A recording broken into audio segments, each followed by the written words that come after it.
மக்களவை தேர்தலில் தமிழகத்தில் மொத்தம் 950 வேட்பாளர்கள் போட்டியிடுகின்றனர். கூடுதல் விவரங்களோடு செய்தியாளர் பாஸ்கரன் இணைகிறார். பாஸ்கரன், வணக்கம். கூடுதல் விவரங்கள் என்ன? 39 மக்களவை தொகுதியில் 609 சுயேட்சை வேட்பாளர்கள் போட்டியிடுகின்றனர். இதன் காரணமாக 950 வேட்பாளர்கள் இருக்கிறார்கள். அதில் 609 வேட்பாளர்கள் சுயேட்சை வேட்பாளர்கள்.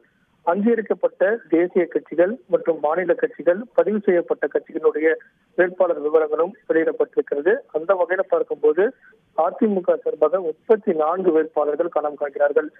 கூட்டணி அமைத்து போட்டியிடக்கூடிய நிலையிலும் ஒவ்வொரு கட்சியின் சார்பில் எந்தெந்த வேட்பாளர்கள் எண்ணிக்கையில போட்டியிடுகிறார்கள் என்ற விவரம் என்பது தேர்தல் ஆணையத்தின் மூலமாக வெளியிடப்பட்டிருக்கிறது.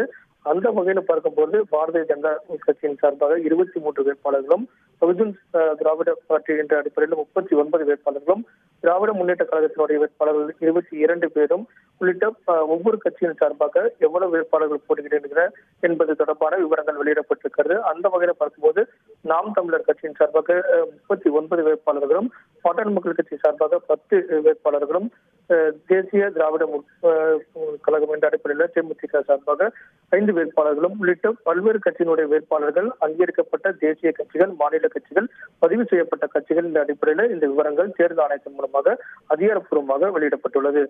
விவரங்களுக்கு நன்றி பாஸ்கர்.